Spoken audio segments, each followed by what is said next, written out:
¿Cómo están? Buenas tardes. Un gusto saludarlos, un gusto nuevamente ingresar a sus hogares, ingresar a su trabajo o donde quiera que usted está junto a nuestro internet, junto a la red de Facebook.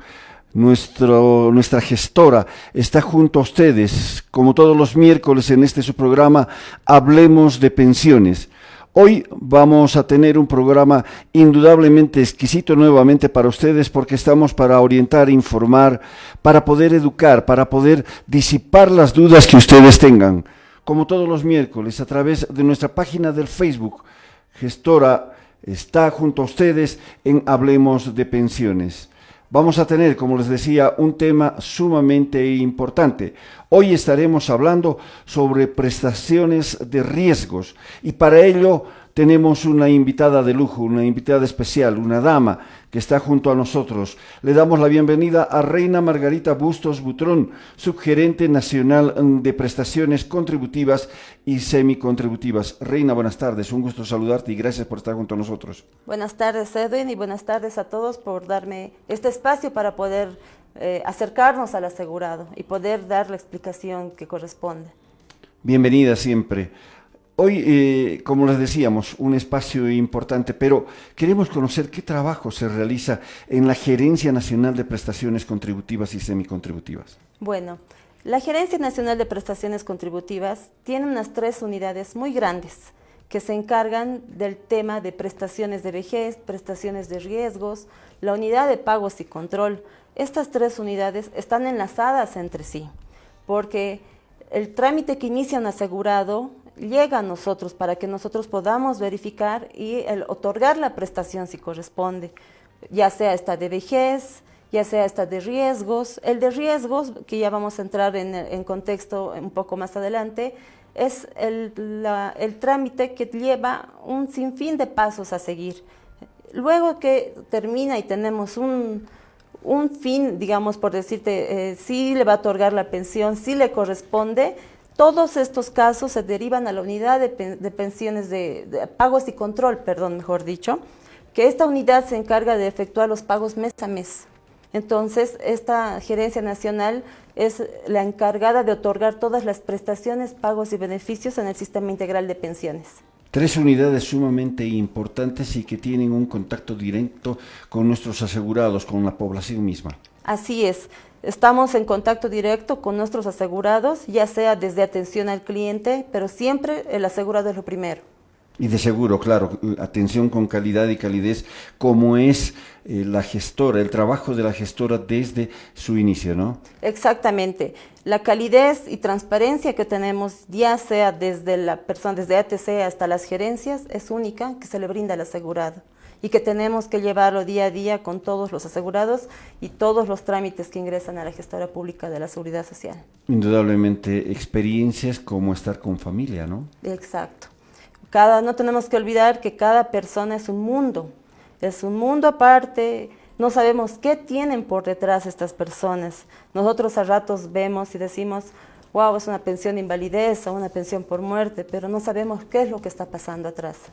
Qué bueno, es un trabajo importante, denotado, que se realiza desde la gestora, ahí en cada punto de atención que se tiene y 3 unidades importantes que tiene la Gerencia Nacional de Prestaciones Contributivas y Semicontributivas. Pero ya ingresando en contexto, vamos a hablar del tema prestaciones por riesgos.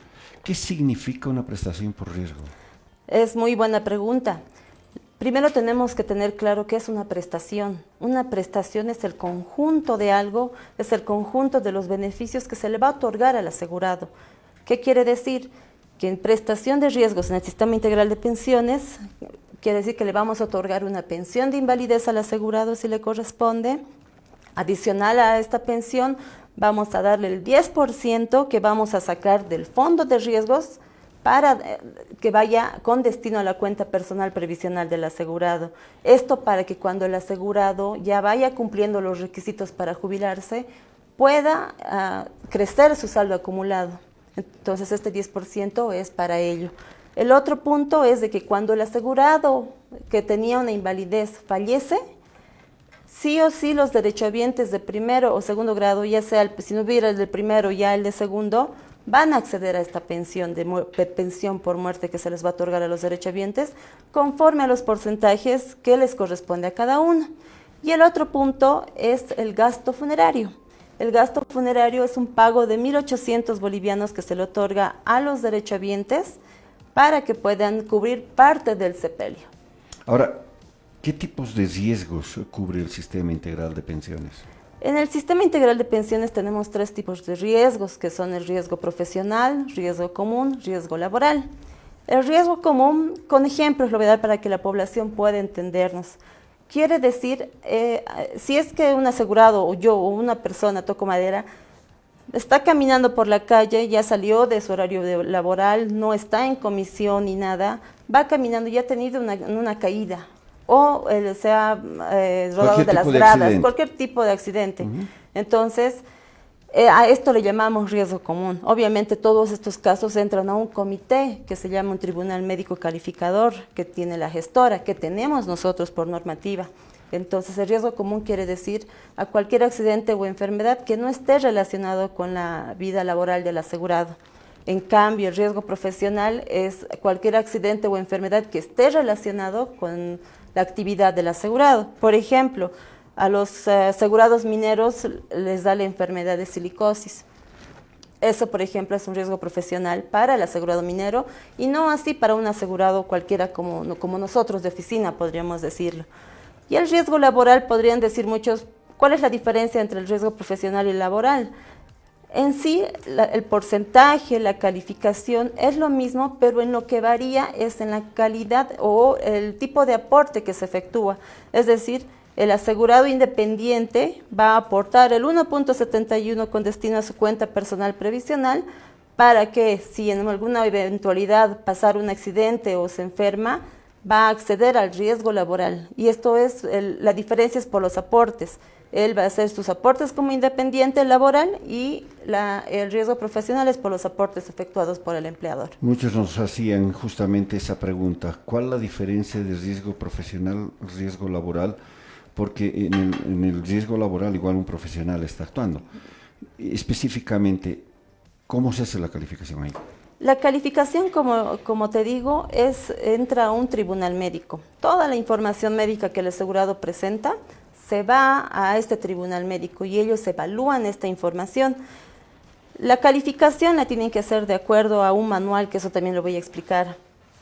Y solamente es un grupo de médicos que están autorizados por la autoridad de pensiones los que pueden hacer esta calificación. Entonces, la calificación de riesgo profesional y la de riesgo laboral al final es la misma porque el asegurado independiente tiene que demostrar, puede ser que sea un consultor o que sea una persona que tiene su negocio de venta en alguna situación. Entonces, él está realizando sus aportes como independiente. Lo que el tribunal va a ver, ellos no ven qué calidad de aporte, qué cantidad de aportes está haciendo el asegurado, más se van al tema de la documentación médica. Eso siempre dejamos claro a los asegurados, que el tribunal médico se va y se enfoca siempre a la documentación médica. Enseguidita vamos a profundizar sobre ese tema, pero es importante conocer riesgo común. Si es que a una persona le ha ocurrido un accidente fuera del contexto laboral, cuando ha salido o tal vez yendo al trabajo, y riesgo laboral o profesional cuando está o sufre un accidente dentro del trabajo y que involucra en el trabajo mismo, puede ser en construcción, en minería, puede ser en diferente área como ingeniería, por ejemplo, pueden ser diferentes áreas que nos dan... Pero ¿cómo se hace o qué requisitos requiere la persona que sufrió un accidente por riesgo común, por ejemplo? El requisito, como lo explicaba, es básicamente como decía. Primero, que este asegurado tiene que apersonarse sí o sí a su ente gestor de salud. Algunos dirán, ¿qué es ente gestor de salud? Y eso es bueno explicarlo. El ente gestor de salud, nosotros como técnicos sabemos que son las cajas, pero para el asegurado derechohabiente que no sabe, primero tiene que ir a su caja donde está asegurado. Ejemplo, Caja Nacional, Caja Bancaria de Salud, Seguro Social Universitario, Cordes, Cosmil, etc. Entonces, eso es lo primero que debe hacer un asegurado que sufre un accidente o está cursando una enfermedad. Y con esto, lo que pasa es de que cuando el Tribunal Médico Calificador va a empezar a calificar el caso, va a solicitar toda esta historia. Si bien el requisito que te dice la norma es la presentación de certificado médico, con un certificado médico puede solicitar y ya se puede firmar el formulario, pero el tribunal médico está en la potestad de solicitar esta información porque ahí está toda la historia. Pues normalmente se solicita la historia sociolaboral, el resumen clínico ocupacional o la historia clínica. Ahora, está claro, es para los tres, para riesgo común, laboral y profesional. Exacto. Los mismos requisitos. Los mismos requisitos son para los tres, solo que para el riesgo profesional, ya cuando el tribunal médico está calificando el caso, ya va a ver, y si hay indicios que ha sido un riesgo profesional, va a solicitar informe al empleador. Informe en qué situación ha ocurrido el accidente. En laboral también va a solicitar tal vez una certificación, por ahí ha sido un accidente de tránsito, entonces va a solicitar un informe a tránsito para poder descartar y poder determinar de la mejor manera el riesgo que le corresponde al asegurado.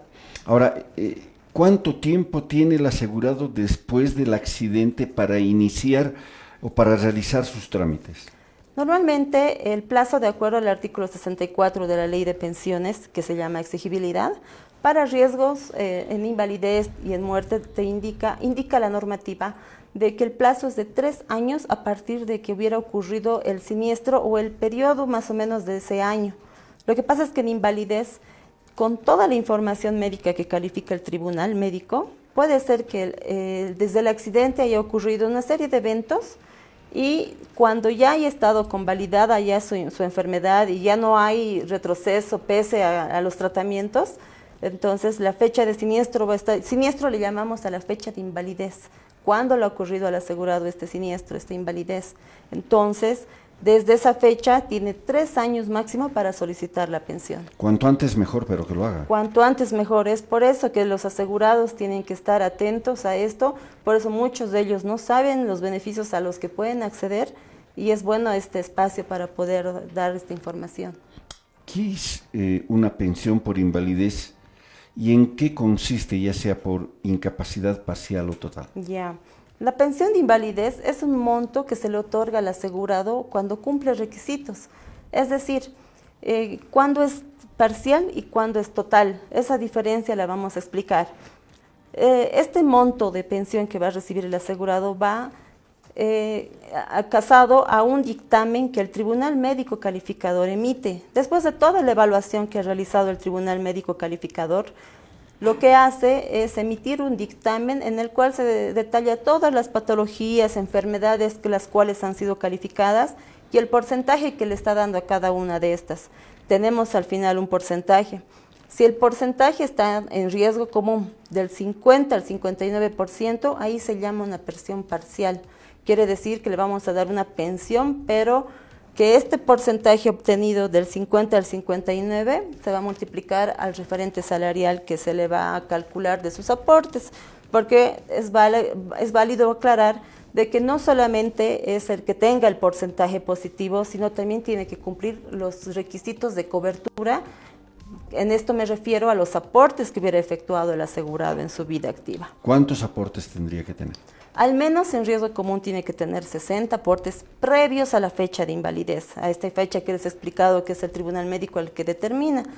De esto hay requisitos que se van desglosando uno a uno, por decirle.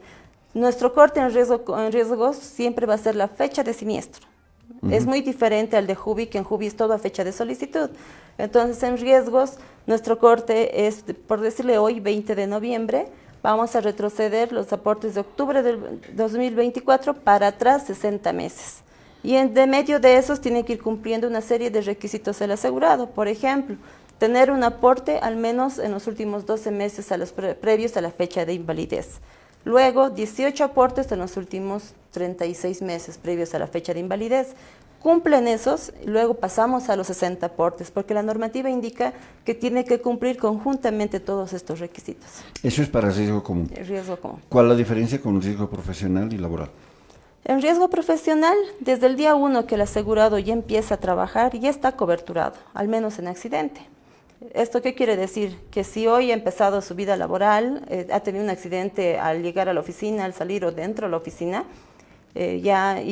lastimosamente este accidente ha ocasionado que agrave alguna patología o en sí pierda la pierna, perdón, pero ha habido casos muy complicados que hemos visto.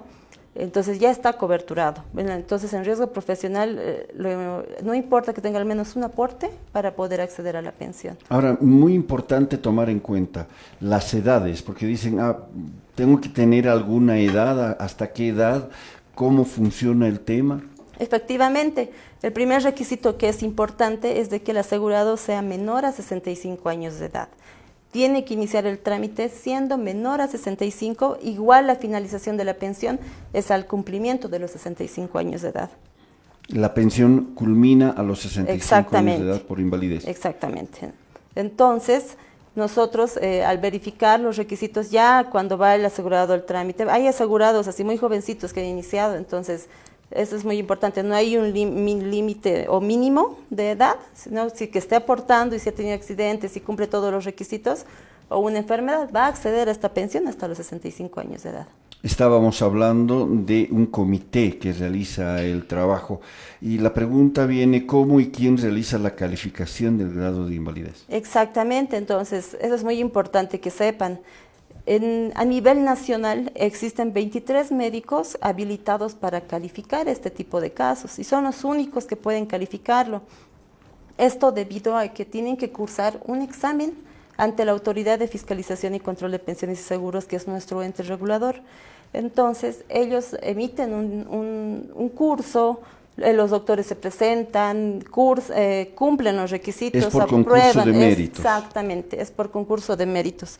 No cualquier médico puede hacer estas calificaciones, entonces es muy importante que los médicos sepan del manual de normas de calificación y la lista de enfermedades profesionales, porque toda la calificación está en base a este manual. Y este manual ha sido aprobado el año 98 mediante decreto supremo. Entonces, todas las calificaciones se basan en este documento, que es el manual de normas de calificación, que le llamamos el MANERGI. Y por eso este conjunto de médicos son los que han aprobado a nivel nacional y están repartidos en todo Bolivia. ¿Cuánto tiempo tarda el trámite para que el asegurado pueda recibir ya su pensión? El trámite en sí debería demorar entre 3 a 6 meses en lo mínimo, digamos en un promedio, debido a que inicia el trámite. No es porque llega gestora y gestora no hace, digamos, alguna gestión. Inicia el trámite, pasa una verificación de estado de ahorro previsional, porque hay que ver, y es muy importante también recalcar a los asegurados, que deben revisar sus aportes mes a mes para que no tengan problemas al momento de poder acceder a una pensión. Entonces, esto es lo que es muy importante saber para este tema. Entonces, llega el trámite al Tribunal Médico Calificador. El Tribunal Médico Calificador podría requerir información o no. Y cuando solicita información, lo que hacemos nosotros es enviar notas al ente gestor de salud al que corresponde, digamos Caja Nacional. Remitimos la nota y esa información mandamos y damos a conocer al asegurado para que pueda ir a hacer seguimiento a esto. Eso es muy importante, porque a ratos ellos piensan que la caja va a actuar de inercia, digamos, pero no. Entonces el asegurado tiene que ir a hacer seguimiento, en qué está, porque puede ser que la caja le pida más información, actualización de documentación, de informes médicos. Entonces ahí es donde va demorando en el lado externo, lo podríamos llamar, que no está dentro de gestor. Entonces ahí más o menos se pasan como 2, 3 meses y luego hasta que llegue al Tribunal Médico de Calificador para que vuelva a evaluar, ahí pasan 40 días más o menos para que emitan un dictamen. Es importante lo que dice Reina porque hay que hacerle seguimiento, no es solamente el trabajo de la gestora, cuando se le presentan los papeles a la gestora y se deja ahí, la gestora es la que se atrasa a la gestora. No, en todo caso, el asegurado tiene que hacer, o el familiar que está haciendo el trámite de pronto para el asegurado que ha sufrido un accidente, tiene que hacer un seguimiento para que él mismo se acelere. Exactamente. El asegurado inicia desde el día 1 que inicia su trámite, tiene que hacer seguimiento constante con nosotros. Hay muchas plataformas que tenemos, ya sea call center, atención al cliente, incluso por nuestra página puede hacer el seguimiento.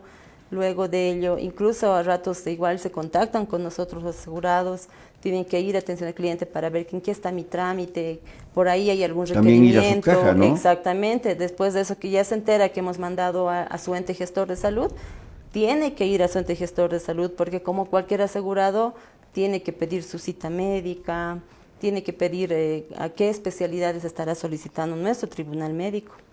Es importante entonces hacer el seguimiento y realizar ese trabajo porque una vez que llega ya la documentación, la gestora agiliza más. Exactamente. Una vez que tengamos toda la información, porque a veces ha habido casos en los que no han remitido de manera completa, ya sea puede ser que pida cardio, reumatología, traumatología, resumen clínico ocupacional. Entonces, esa es la información que esté completa, se manda al tribunal médico calificador y ellos ya se encargan de evaluar el trámite. Y ahí se efectiviza los porcentajes de la pensión. Exactamente. Entonces, esta es una parte, lo que explico el tema de que se solicita el ente gestor de salud. ¿Qué pasa? Otros dirán, si yo no tengo ente gestor de salud, ¿qué hago? Si me pide el tribunal médico calificador documentación actualizada, por decir un resumen clínico ocupacional, una historia sociolaboral. Existe la figura de la compra de servicios médicos, que eso nos dice la norma, nos da la potestad de que si el tribunal médico calificador requiere información y nosotros sabemos que el asegurado ya no tiene ente gestor de salud porque ha dejado de aportar por XZ motivo, nosotros tenemos un equipo que se encarga en realizar esta compra de servicios médicos ante médicos particulares.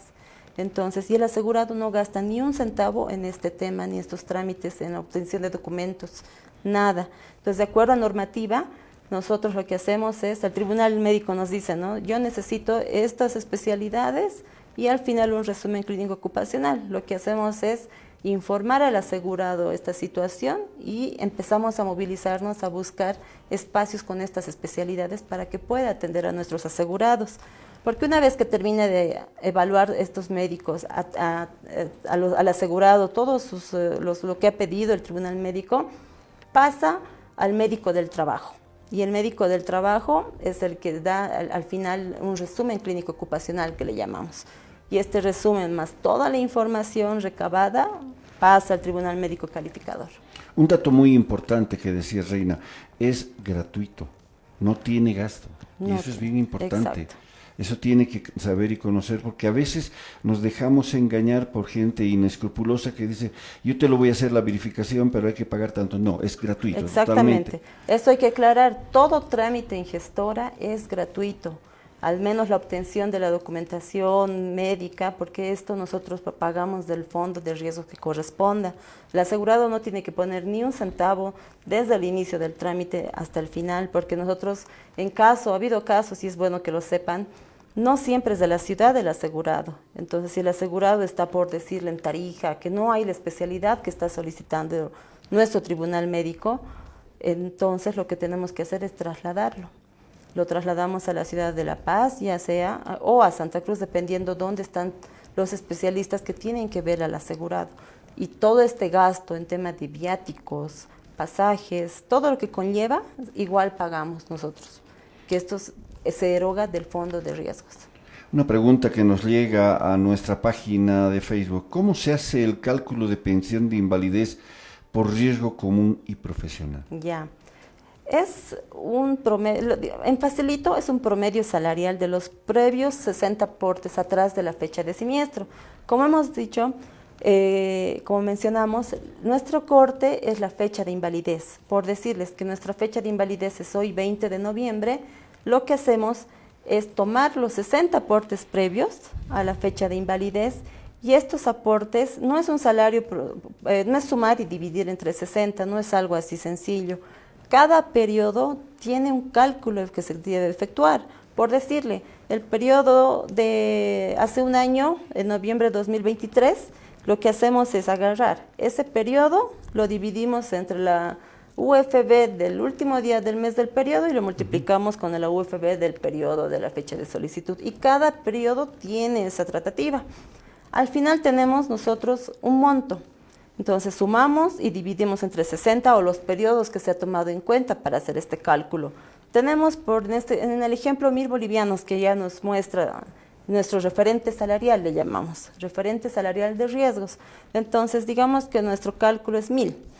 Y el asegurado en riesgo común, si es arriba del 60% su porcentaje, nosotros le pagamos el 70% de este referente salarial, que en este ejemplo sería 700 bolivianos.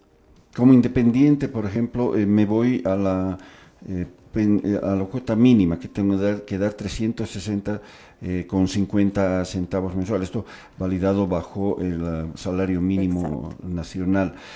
¿Tengo acceso como independiente? Como independiente, al igual que el de riesgo común, siempre y cuando cuente con los aportes, es la misma tratativa del cálculo, solo que igual se toman los 60 previos, eso también es entre los tres, solamente que en el RP, como le decía hace un momento, si tiene un aporte ya cumpliría el requisito.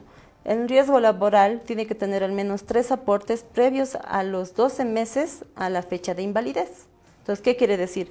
Del 20 de noviembre del 2024 al 20 de noviembre del 2023, al menos tiene que tener 3 aportes. No importa que sean de corrido, saltados. Entonces, si cumple eso, ya vamos retrocediendo para ver si cuenta con esos 60. Es la misma tratativa, solo que si es riesgo común el caso, porque también el riesgo laboral puede ser que un asegurado independiente no siempre sea riesgo laboral, sino también riesgo común. Eso también es muy importante aclarar. Entonces, si el asegurado va a acceder a la pensión del riesgo laboral, ahí vamos a aplicar el resultado, que es 1.000 bolivianos por el porcentaje que haya obtenido. Por decirle, si el porcentaje está entre el 25 y el 59, una pensión parcial. Si es 50%, entonces va a recibir 500 bolivianos. Si es arriba del 60%, va a recibir el 100% del referente salarial. Esa es la diferencia en riesgo común, riesgo profesional, riesgo laboral. Importantes datos, indudablemente. En caso de que pueda el asegurado que ha sufrido el accidente, lamentablemente no puede recuperarse y fallece, ¿los derechohabientes tienen derecho a una pensión? Así es. Los asegurados que ya tenían una pensión en vida de invalidez y fallecen antes de cumplir los 65 años, lastimosamente, los derechohabientes de primer grado y segundo grado acceden a la pensión, pero no es que ambos van a recibir, sino que primero es por prelación. Los derechohabientes de primer grado van a recibir entre los porcentajes que correspondan. Si el asegurado recibía 1.000 bolivianos de pensión, ahí vamos a aplicar los porcentajes de derechohabiente. Al derechohabiente cónyuge, por decirle, en riesgos le corresponde el 80% de lo que recibía el asegurado. Ya si es una cónyuge con 2 hijos, recibe el 100%, entonces que va a recibir los 1.000 bolivianos.